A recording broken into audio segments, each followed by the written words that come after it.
Maswera sei kuma comrades. Tinotenda kuti mese muri kuitirwa zvakanaka. Regai titi makorokoto kumhuri yeZimbabwe nekuti mapuhwa mukana wekuzvara nyika itsva. Asi chatinoda kukuudzai ndechekuti Zimbabwe ine mbiri yekusvodza kana tasvika pamukana wekuzvara Zimbabwe itsva.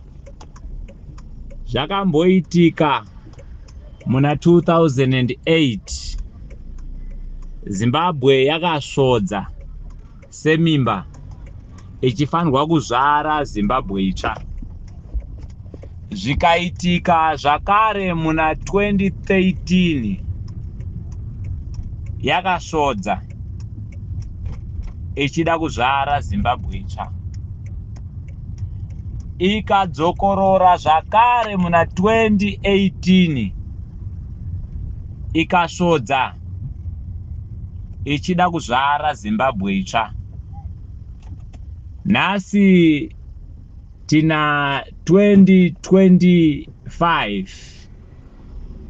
yanga ichingopedza kusvodza zvakare ichida kuzvara Zimbabwe itsva. Asi this audio yandakukupai muri yeZimbabwe ndiri kuita kuti muzive kuti chakasvodzesa nguva dzese idzi change chiri chekuti vana veZimbabwe vakange vachiudzwa nezverusununguko rwavo, asi nzira dzaibva kuvatungamiriri, uye vatungamiriri ndivo vaiunganidza vanhu padonzvo ravo. Chasiyanisa zvinhu zviri kuitika murevolution nezvaiitika munguva dzevatungamiriri vematongerwo enyika ndechekuti vatungamiriri vematongerwo enyika vaiuya nemaplans and formula, strategy and plans, votengesa kumhuri yeZimbabwe zvakarepwa mumapromises. The participation yenyu yakanga iri yekuisa relevance kuvatungamiriri ivavo, yamunoti mass support muchishandisa democratic way.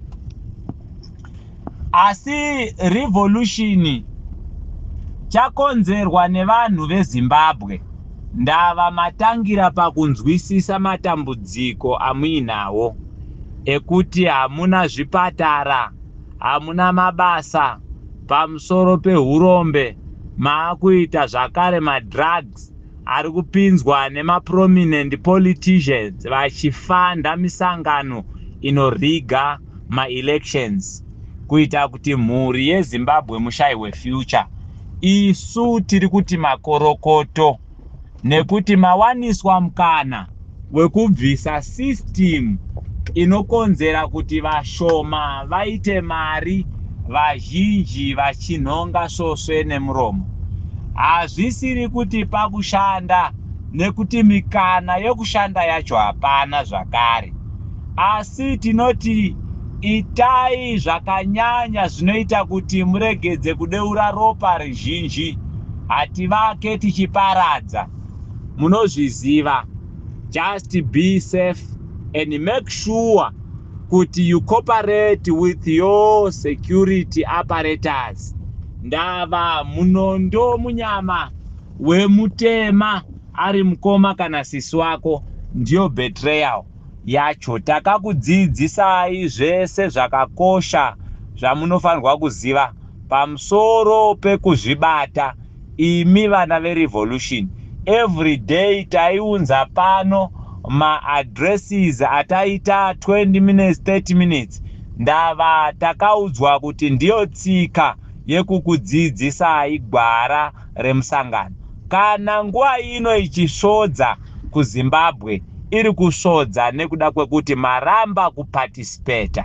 Asi takafara nekufara, tiri kufara zvakare. Ndava tiri kunzwa kuti you want to participate into this. and God will bless you and give you the strength to stand, nekuti hazvisi nyore kurwa nemabillionaires iwe usina kana shangu yekupfeka, asi anowina hondo ndiMwari. Saka tiri kuti kudii semhuri yeZimbabwe? Tiri kuti machemero atakaita for a long time tikashaya anodavira, ndo zvaakwenda kuti timbotaura through action. Zvese izvozvo zvinotenderwa pasection 58 section 59 yedu inotipa mukana wekuti isu tiratidzire izvozvo zvakanaka. Donzvo riripo harisiri rekubvisa hurumende dai kuri kudzirikita zvakanaka, haiziri treason yavari kutanga kutaura. Tanzwa kuti mukasaparticipata imi mhuri yeZimbabwe, vatungamiriri venyu vakauya kwamuri vachiti munofanirwa kusununguka, vari kugadzirirwa macharges ekuti vazopinzwa pakaoma. Saka nyaya dzekuti musaparticipata hadzingonopereri bedzi kuti hamusununguki. Vamwe vakange vakaita moyo munyoro vachapinda mumatambudziko. Saka zvakakosha kutambura nevanotambura, asi mugofarawo zvakare nevanofara. Isu tinokudai, uye zvakare pese pamakanzwa tichitandara nemi taikudzidzisai gwara rekuti musununguke imi semhuri yeZimbabwe. Saka mhuri yeZimbabwe takakuudzai kuti hondo iri kuZimbabwe munyika yedu iri pakati pevapfumi nevarombo. Hondo iri pakati pezvigananda nevana veZimbabwe. Chaita kuti tikuzivisei zvinhu izvozvo zvese, tange tichishanda neprinciple inonzi a soldier without information or knowledge is a potential criminal. Tese takaisa maoko pamwe chete kuti tivake nyika yedu. Zimbabwe inyika yedu, isu nezvizvarwa zvichatevera kumashure kwedu. Saka kana tichirwa, tinorwa tichiziva kuti tiri kuvaka, kwete kuti tiri kuparadza. Dambudziko raita kuti maproblems edu ange ari zvaari inhau yekuti matambudziko atiinawo ari kuitisa vamwe mari. Ndo saka maiona kuti vanhu vanonakidzwa nekutaura zvamunoda, vobva vakupai mapromises asina formula, imi moisa relevance yenyu, pakupedzisira munosiiwa muri munhamo yenyu. Mukana une chokwadi chekuti munowana maresults, ndepamunovhurirwa mukana wekuzvisunungura imi. Asi donzvo remeseji ino ndiri kuita kuti muzive kuti kana mukasaparticipata sevana veZimbabwe responsibly, munenge muchiisa vakakutungamirirai pahondo yekuti vapinde pamatambudziko. Hamuzomboonizve zvakare Blessed Geza panyika ino, nekuti kwaanoiswa hamuzombokude. Hamuzomboonizve vamwe vese vamuri kunzwa vari kutaura language imwe chete nemi, yekuti pasi nezvigananda, pasi nekusiya vanhu vachinetseka, pamberi neaccountability, pamberi neutungamiriri hwegutsa ruzhinji. Vanhu ivavo vese hamuzombofizve zvakare. Vamwe vemaadmins vakakuunganidzai pamwe chete kubudikidza nemedia, kana mukasaparticipata hamuzombofa makavawana zvakare. Asi chandinokuudzai ndechekuti nhamo yenyu ichagara yakadaro. Nyika yedu yava nyika yekusotesana. Izvozvo hazvifanirwi kunge zvakadaro. Tinofanirwa kutungamirirwa nerudo, uye zvakare tizivane pachedu kuti tiri vana venyika imwe chete. Kwete the tag of war yatiri kufamba nayo. Atirambe, we are the young vibrant upcoming politicians, asi tine chido chekuti politics dzeticharana munyika yedu ngairegedze kuva tag of war towards looking for the opportunities dzekutonga. Tinoda opportunity yekutungamirira tiine the competition of ideas inenge ichipromota accountability. Izvozvo tinozviita muZimbabwe itsva.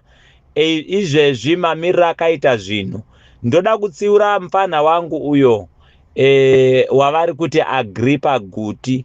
Mufana wangu, kana uchimira nezvigananda uchienda kunotyisidzira vanhu vari kuda kuratidzira nekuzvibatsira kuti vagone kunzwikwa zvichemo zvavo, uri kuti vabereki vari kurara nenzara ngavarambe vachirara nenzara. Vana vechidiki vari kuti vakapedza zvikoro vanobuda kunze kunotsvaga mabasa ngavarambe vachibuda. Munofungidzira kuti kutsvaga mukana inonzi massive brain drain. Hakuna nyika inosimukira isina pfungwa dzakapinza. Dzedu pfungwa dzakapinza ndo dziri kuembwa nana Fikile Mbalula, maSecretary General enyika dziri kuita zviri nani, kuti Zimbabweans are learned and some of the people vanoshanda mumakitchen edu madoctors, nekuda kwekuti Mugabe akagona kudzidzisa nyika.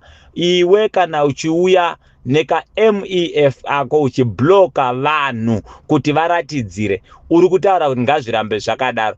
Vana baba vanopfeka heti dzemurara vakamirira mapensions avanenge vachipiwa mablanket fees of $50 vakasenza ma50 years vachicontributa. NASA ichitongwa nezvigananda zvatirikutaura nezvazvo pano, uri kutaura ngazvirambe zvakadaro.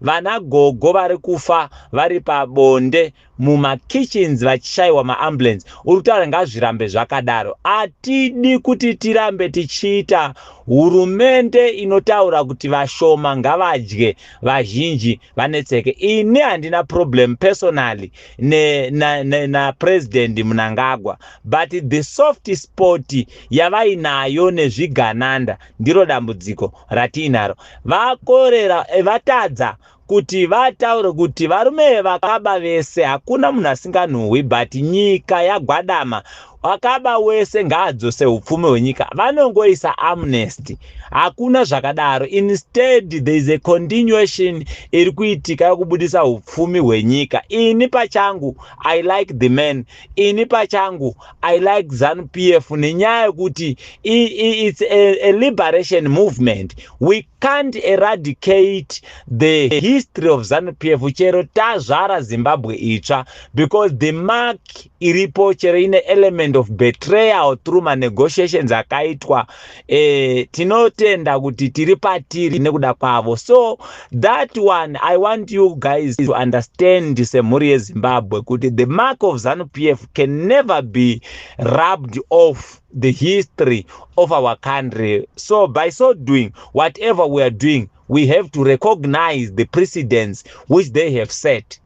Izvozvo hazitaura kuti we support ZANU-PF, we just have a soft spot of recognition kwavari. Saka makorokoto Zimbabwe, tichasangana pamazuva anotevera kuti totaura kuti yasvodza here kana kuti haina kusvodza. Asi tine mukana wekuzvara Zimbabwe itsva. Shandai zvakanaka nesecurity yenyu. Imiwo vakomana vesecurity, garai mazviziva kuti a hungry man is an angry man. Ivai nesoft spot nevana venyu. Vamwe vacho vachaprotesta vaine misodzi pamatama, vamwe vasiya vabereki vari kurwara kumba, vamwe vari kusunga mabhande enzara nekuda kuti havana kuwana mukana wechekudya. Pamunotumira ration inodyiwa nevamunoti machairman. Saka tiri kuti kudii? Ngationei matambudziko enyika neziso rimwe chete. Ndo zvatinofanirwa kuita semhuri yeZimbabwe. Tinotenda Mwari vakuitirei zvakanaka. Siyabonga. Unkulunkulu anibusise. Siyantanda na So siyabonga lapho koBulawayo, siyanthanda kakhulu esikwaziyo ukuthi sibanye singabantwana beZimbabwe sonke and uNkulunkulu uyasithanda. Ithuba nali madoda livelile kuba sikwazi ukuzala iZimbabwe entsha. Siwabonile ama miscarriages ngobuningi babo. Sine miscarriage ka 2008, sine miscarriage ka 2013, sine miscarriage ka 2018, sine miscarriage ka 2023, kodwa manje siku 2025. Livelile elinye ithuba ukuthi abantwana beZimbabwe bazale iZimbabwe entsha, and lokho kumele sibambisane sibone ngeiso linye kuze sikwazi ukuqhubekela phambili ngokwenza izinto ezihle. Sithi amhlophe kuZimbabwe ngoba esikwaziyo ukuthi nina nibheke kakhulu ukuthi niphile impilo engcono, and ngalokho ngothando eninalo lomhlaba wenu kuzokwenzeka lokho.